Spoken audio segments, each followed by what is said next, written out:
Let me show you how to install the distribution point box.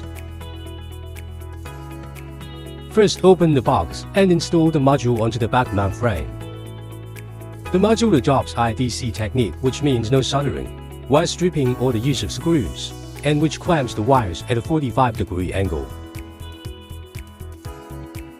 Then use the insertion tool to connect the wires with the module, and cut the extra wires one by one.